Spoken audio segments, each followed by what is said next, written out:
제가 한 10년 전에 아내가 목이 너무 아프다는 거예요.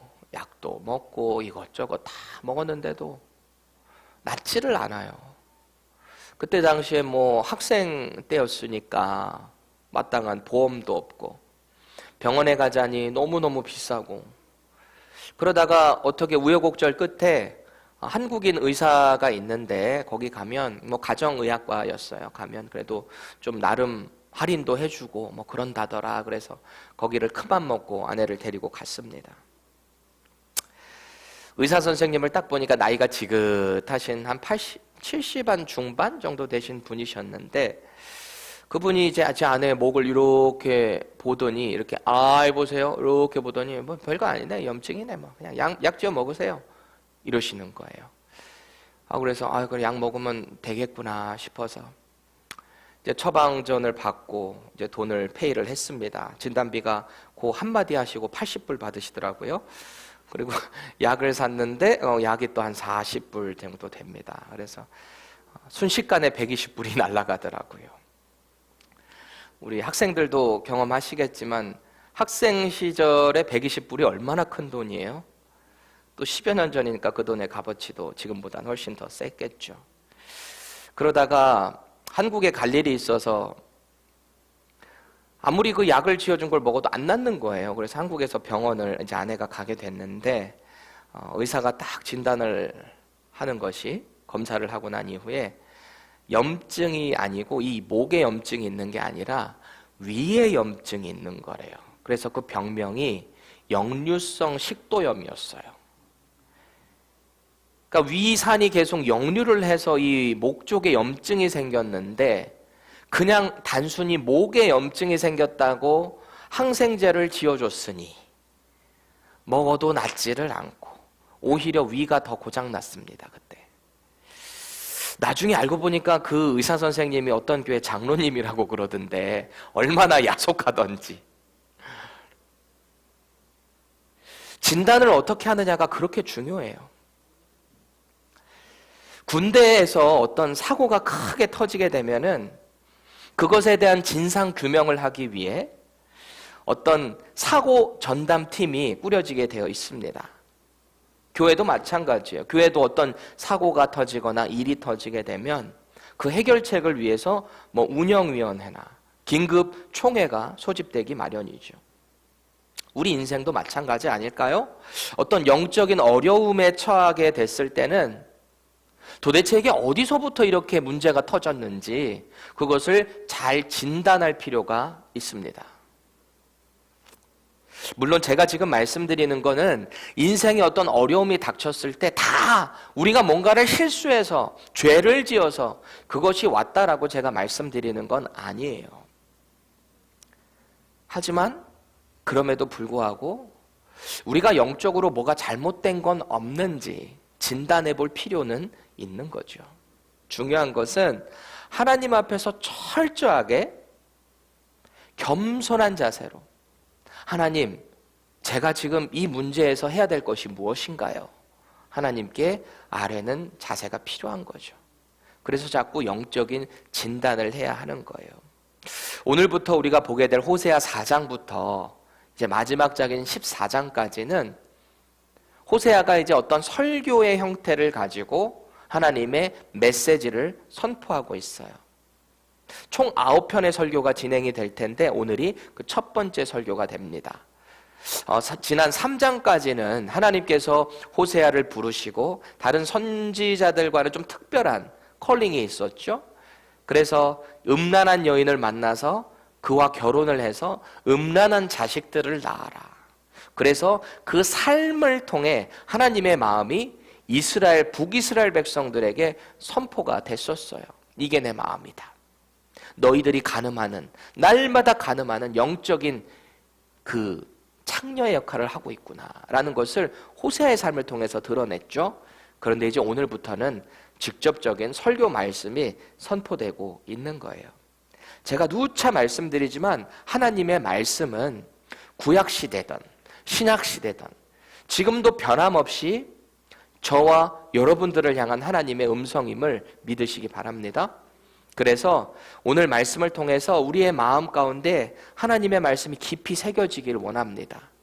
그래서 지금 2023년 2월을 살아가고 있는 저와 여러분들이 이 말씀을 받고 내가 지금 이 시대 가운데 어떤 삶을 살아야 되겠구나, 우리의 삶을 좀 돌아보고 영적인 진단이 일어날 수 있기를 축원합니다.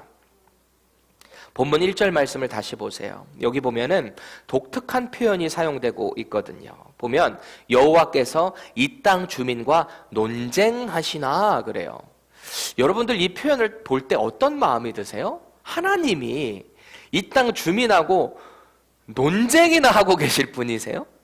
논쟁하다라는 이 표현이 사실 어떻게 보면 좀 동등한 위치에 있는 사람들끼리 좀 해결될 수 있는, 그렇게 논쟁되어질 수 있는 거잖아요.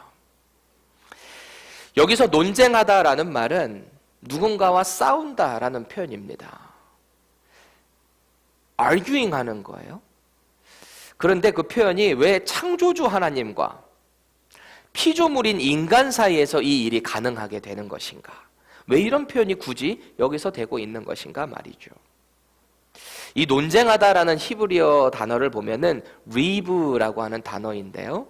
원래는 법적 용어예요.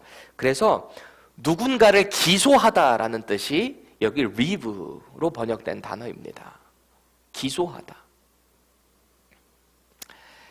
다시 말해서 재판장 되시는 하나님께서 지금 영적인 간음을 날마다 일삼고 있는 북이스라엘을 향해, 이 피고를 향해서 너희들이 왜 심판받는지 그것에 대해서 하나 둘씩 말씀해주고 계시는 것 같아요. 그래서 1절 말씀을 다시 보면 하나님께서 말씀하시는 그들의 죄악상을 크게 세 가지로 진단하고 계시거든요. 첫 번째는 뭐냐면 이 땅에 진실이 없다는 거예요. 북이스라엘 땅에. 이들의 삶의 모습을 보니까 거짓으로 가득 차 있다는 거예요. 영적인 지도자고 이스라엘 백성이고 할 것 없이 다 거짓으로 가득 차 있다. 그래서 진실하게 살면 뭔가 바보 취급을 받는 듯한 그런 죄악된 세상이 되어버렸다는 거예요. 지금과 똑같지 않나요? 두 번째 어떤 죄가 있냐면 인애가 없다고 합니다. 인애. 여기서 말하고 있는 이 인애는 우리가 잘 알고 있는 히브리어 헤세드입니다. 헤세드. 들어보셨어요? 헤세드? 보통 인애, 자비, 사랑, 정말 많은 뜻으로 히브리어로 번역되는 것이 헤세드예요. 근데 이거를 그냥 인애, 자비로만 커버하기에는 너무 광범위한 단어가 헤세드이기도 합니다. 멀시 정도로 커버하기가 좀 너무 큰 단어예요. 마치 이것은 이 하나님의 인애라는 것은요, 이스라엘과 처음 맺었던 그 율법의 언약, 그 언약을 기초로 한 사랑이에요. 이스라엘과 처음 맺었던 그 언약, 그 사랑을 기초로 한 자비라는 거예요. 그러니까 언약 위에 세워진 사랑과 인애, 자비라는 것은요, 결코 흔들림이 없는 거예요. 우리 인간은 언제든지 상황에 따라서 뭔가 약속을 했더라도, 내가 인내함을 가지고 있을지라도 상황이 달라지고 이러면 언제든지 돌변할 수 있는 거 아니에요? 우리는 죄인이니까. 우리는 얼마든지 그렇게 될 수 있는 연약한 존재잖아요. 그런데 창조주 하나님은 달라요. 이스라엘과 그 언약을 맺은 그 언약이라는 것은 결코 변함이 없는 거예요. 신실한 거예요. 그래서 이거를 굳이 영어로 번역을 하게 된다면 steadfast love라는 거예요. on the covenant 라는 것이 되겠죠. 하나님께서 허락하신 그 언약, 계약 위에서 견고한 사랑이라는 것입니다. 그게 여기서 말하고 있는 인애, 헤세드인 것입니다. 그런데 지금 이스라엘 백성들을 가만히 보니까 그 하나님의 결코 변함없는 사랑이 그들 가운데 조금이라도 반영이 되어 있지를 않다라는 거예요. 주변 이웃들을 향한 자비도 없다라는 것입니다. 그리고 이 북이스라엘의 세 번째 그 죄의 진단은 뭐냐면 하나님을 아는 지식이 없다라는 거예요. 어떻게 보면 이게 제일 심각한 거예요. 하나님을 아는 지식이 없다. 하나님을 아는 지식이 없다 보니까 진실하지도 않고 인애도 없는 거 아니에요? 하나님을 아는 지식이 있다면 과연 그런 삶을 살아갈 수가 있을까요? 여기서 알다라고 번역된 히브리어 단어는 단순하게 제가 우리 지성 형제를 안다 하는 정도의 아는 게 아니에요. 사실 이렇게 아는 정도의 안다라는 것은 귀신도 하나님을 압니다. 귀신도 예수님을 알아요. 하지만 그 귀신이라는 악한 영적인 존재는 전 인격적인 하나님을 알 수가 없어요. 또 경험할 수도 없어요. 왠지 아세요? 그 악한 영적인 존재가 하나님과 교제를 할 수가 없거든요. 제가 전에도 언급한 적이 있지만 이 히브리어 단어 알다라고 번역된 야다라고 하는 단어는요, 창세기 4장 1절에 나오는 아담과 하와가 동침하다라는 단어에도 동일하게 쓰이는 알다, 야다입니다. 마치 부부가 서로의 그 언약 관계, 계약 관계, 그 책임감을 가지고 그 안에서 사랑을 나누고 점점 가까워지는 그 야다, 그 관계, 지금 그것을 말하고 있는 거예요. 북이스라엘이 하나님을 떠나서 이 야다가 없어진 거예요. 하나님과 긴밀한 교제가 없어요. 마치 부부와의 관계처럼 그렇게 긴밀하게 서로 깊숙하게 알고 있는 관계가 형성되어 있지 않은 거예요. 왜냐하면 이 사람들은 자기들의 생각과 뜻으로 이것이 하나님의 뜻이다 라고 착각을 하기 시작했습니다. 우상을 섬기면서도 하나님과 똑같이, 하나님도 그 가운데 껴가지고 우리 조상들의 신이니까 예의상 하나님을 섬긴다 합니다. 성경에 나타난 하나님의 마음과 뜻이 증명되어지고 그들의 삶을 통해서 자꾸 우리가 하나님과 동행한다라는 것이 나타나야 되는데 다 자기들의 생각이에요. 자기들의 쾌락이에요. 자기들의 욕심과 자기들의 욕망이 가득 차서 이것이 마치 하나님의 뜻인 것처럼 그렇게 살아가는 거예요. 그러면서 하나님을 안다 그래요. 그건 하나님을 아는 것이 아닙니다. 하나님과 동행하는 삶, 그분과 긴밀하게 교제하는 말씀을 통해서, 기도를 통해서, 그리고 선한 열매가 우리의 그 모습과 우리 교회 모습 가운데 드러나는 것, 그것이 하나님을 아는 것인 거죠. 저와 여러분들이 날마다 하나님을 알아가는 이런 삶의 열매들이 나타날 수 있기를 정말 축원드립니다. 2절 말씀 보세요. 오직 저주와 속임과 살인과 도둑질과 간음뿐이요 포악하여 피가 피를 뒤이음이라. 지금 북이스라엘의 모습을 보니까 이렇다는 거예요. 먼저 그들이 어떤 죄를 지었는가 보니까 서로를 향해서 저주를 일삼았대요. 저주. 이 히브리어 단어의 뜻에는요, 맹세하다라는 뜻을 가지고 있습니다. 저주하는 게 맹세하다라는 거예요. 그래서 우리 킹 제임스 버전 보니까 swearing and lying 이라고 이야기를 합니다. 무슨 말이냐면 이들은 하나님 앞에서 거짓 맹세를 일삼았다는 거예요. 이 사람들이. 서로를 저주하는 것뿐만 아니라 서로 시기하고 싸우고 이런 것을 훨씬 넘어서서 그 깊은 뜻에는 하나님 앞에서 거짓 맹세를 밥 먹듯이 했다라는 것입니다. 그리고 이들은 하나님이 주신 10계명 중에서도 이웃과의 관계에서 지켜야 되는 그 계명들을 다 어기며 살았다라는 것이에요. 보세요. 속임수를 밥 먹듯이 하다 보니까 제 9계명을 어겼어요. 거짓말하지 말라. 그렇죠? 또 살인하지 말라라는 6계명을 어깁니다. 도둑질하지 말라라는 8계명 어겼어요. 간음하지 말라 라고 하는 7계명을 어겼다라는 것입니다. 오늘 본문에 언급되고 있지는 않지만 우리가 보통 5계명부터 10계명은 인간과 인간과의 그 관계, 수평적인 관계에 대한 법을 주셨다라고 보잖아요. 1계명에서 4계명은 하나님과 인간의 수직적인 관계라고 보고, 그렇죠? 근데 5계명부터 10계명에 대한 걸 어긴다라고 했을 때 두 개는 빠져 있어요. 지금 이 진단에서는. 이렇게 살아가는 사람들이 5계명인 부모를 공경했을까요? 의문이 드는 거예요. 이미 도둑질하지 말라라는 8계명 어겼죠.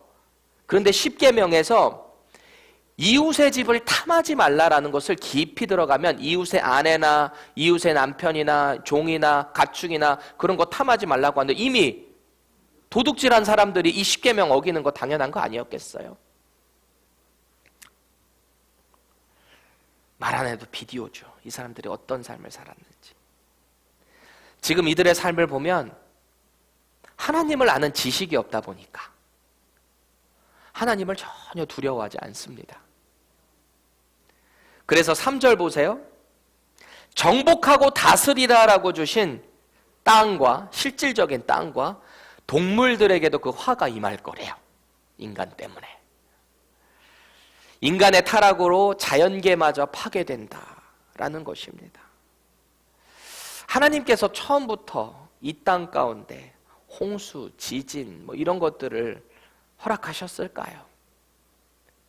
결국 아담 때부터 시작된 여러 가지 그 죄로 말미암아서 그 죄가 결국 자연계에까지 미치게 된 우리의 모습을 보고 있는 것 아닐까요? 그런데 4절에 보면 하나님께서는 이런 재앙들이 닥칠 때 서로의 죄 때문에 이렇게 되었다고 비난하지 말래요. 너 때문에 됐어. 너 때문에 이렇게 된 거야. 왜 우리 그러죠? 지진 일어났을 때, 홍수 일어났을 때 저 사람들 죄 지어서 저렇게 심판받은 거야. 그런 거 하지 마세요. 그 가운데는 하나님을 섬기는 사람도 죽어요. 예외 없어요. 인간의 죄의 결과입니다. 우리는 모두 다 죽을 존재들이에요. 4절 하반절 보세요. 이스라엘 백성 제사장 할 것 없이 모두 타락했다는 거예요. 모두. 네 잘못 내 잘못 할 필요가 없어요. 5절 보세요. 너는 낮에 넘어지겠고 너와 함께 있는 선지자는 밤에 넘어지리라. 내가는 누구예요? 하나님이 너의 어머니를 멸하리라. 그렇게 말씀하세요. 여기서 말하는 선지자는 호세아와 같은 하나님의 진실된 선지자를 말하는 게 아니에요. 거짓 선지자를 말하고 있어요. 북이스라엘을 호도하고 있는, 하나님의 뜻을 변질시키고 있는 거짓 선지자들을 말하고 있어요. 그러니까 이스라엘 백성들은 어떤 것이 옳고 그른지 식별하기 힘든 밤에는 넘어질 수도 있잖아요. 근데 이 선지자들도 그때 넘어지는 거예요. 더군다나 잘 볼 수 있는 낮에조차도 하나님을 아는 지식이 없다 보니까 죄 가운데 빠져서 허우적거리다가 넘어진다라는 것입니다. 그래서 결국 여기서 어머니는 누구를 뜻하냐면 북이스라엘 전체를 이야기하는 거예요. 행음하는 어머니. 북이스라엘 전체가, 그 나라가 결국 망하게 된다라는 심판의 경고를 하고 있는 거죠. 특히 4절과 5절에 보면은 이스라엘의 영적 양대 기둥인 제사장과 선지자가 있거든요. 이 사람들부터가 하나님을 몰라요. 이 영적 지도자들부터가. 그래서 이스라엘이 결국 망하게 된다라는 것입니다. 그럼 왜 하나님을 섬긴다는 제사장과 선지자가 이토록 타락을 했을까요? 이 사람들은 원래 하나님의 뜻을 알아야 되고 말씀을 연구해야 되는 사람이고 이스라엘을 영적으로 하나님의 뜻대로 잘 인도해야 되는 사람들이잖아요. 그런 책임감을 갖고 있는 사람들이잖아요. 근데 왜 이 사람들이 이토록 타락을 했을까요? 이들에 대한 진단은 역대하 11장 13절에서 15절에 잘 나와 있습니다. 우리 다 같이 읽을게요. 시작. 온 이스라엘의 제사장들과 레위 사람들이 그들의 모든 지방에서부터 르호보암에게 돌아오되 레위 사람들이 자기들의 마을들과 산업을 떠나 유다와 예루살렘에 이르렀으니 이는 여로보암과 그의 아들들이 그들을 해임하여 여호와께 제사장의 직분을 행하지 못하게 하고 여로보암이 여러 산당과 수렴소 우상과 자기가 만든 송아지 우상을 위하여 친히 제사장들을 세움이라. 이게 중요해요. 친히 제사장들을 세웠다. 이게 북이스라엘의 1대 왕인 여로보암의 가장 큰 죄예요. 하나님의 종인 제사장을 자기 멋대로 세운 거예요. 그래서 북이스라엘의 죄에 대한 평가를 갈 때 열왕기서에 보면 늘 하는 말이 뭐예요?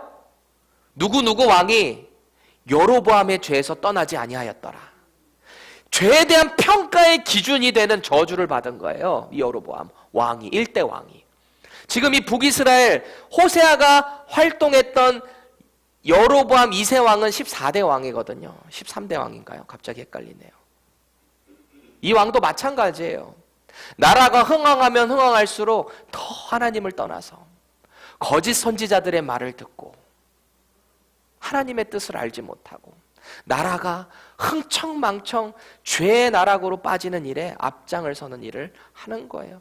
왕뿐만 아니라 제사장 선지자들도 마찬가지로 그렇게 했다라는 것입니다. 하나님의 종들인 제사장과 선지자들이 가짜예요.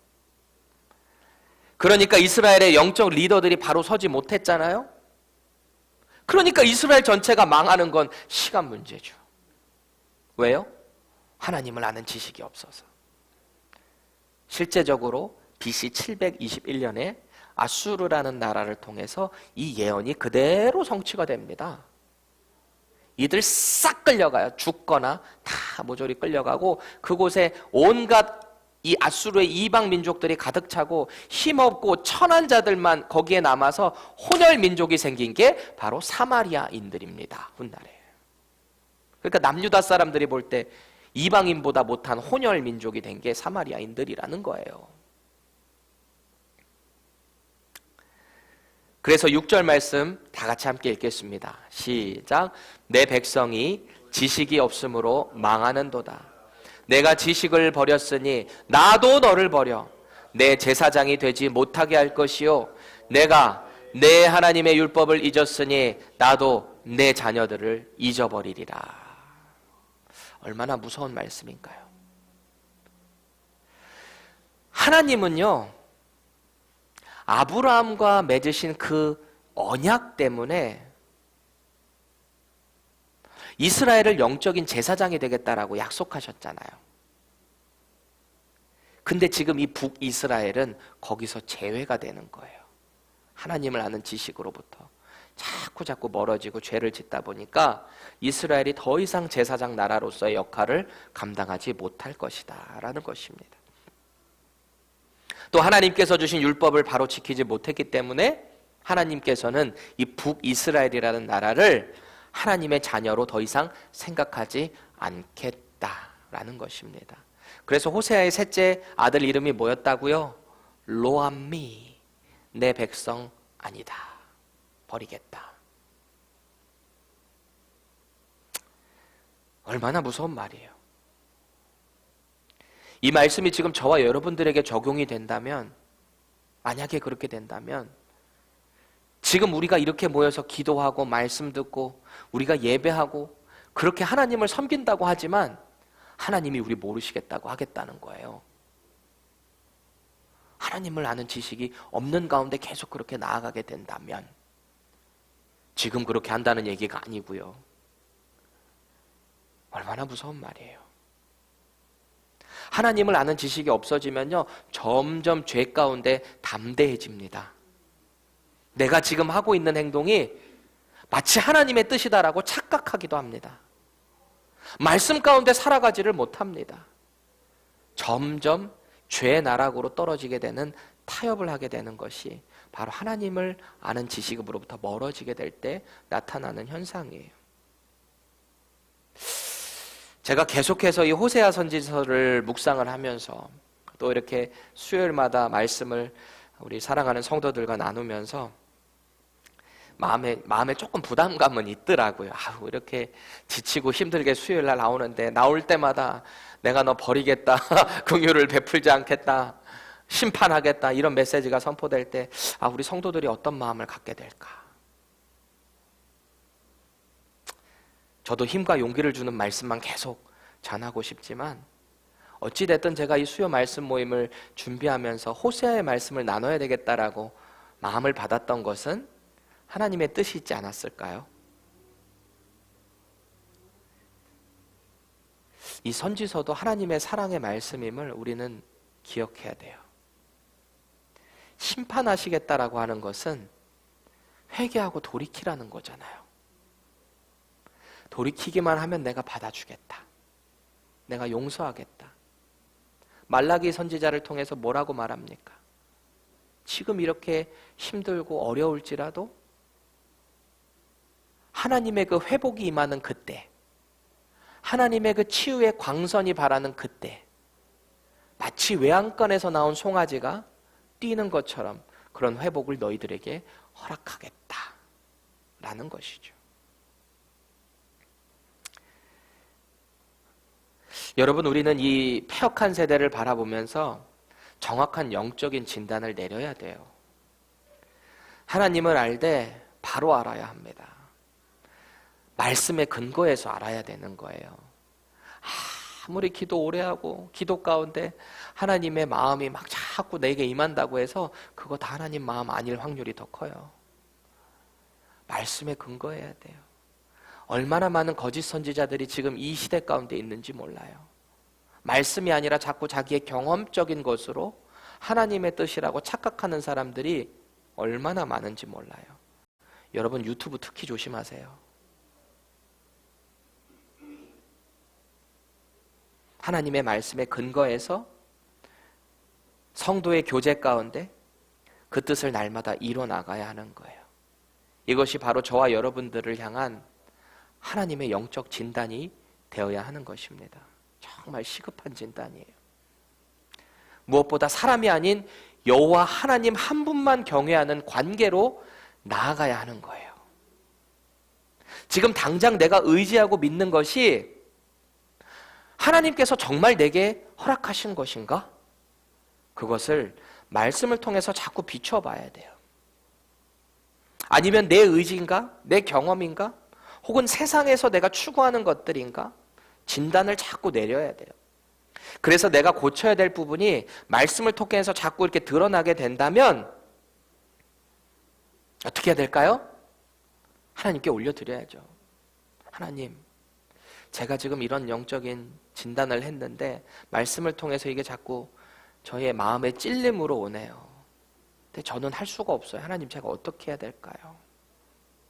나의 연약함, 나의 죄됨을 십자가에서 우리를 위해 죽으신 예수님께 자꾸 내려놔야 돼요. 자꾸 가지고 나가야 돼요. 하나님, 저는 할 수 없습니다. 제게 알려주세요.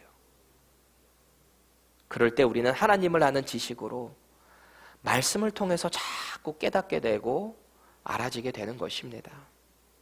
예수님과 동행하는 삶에는 실패가 없어요. 당당한 거예요.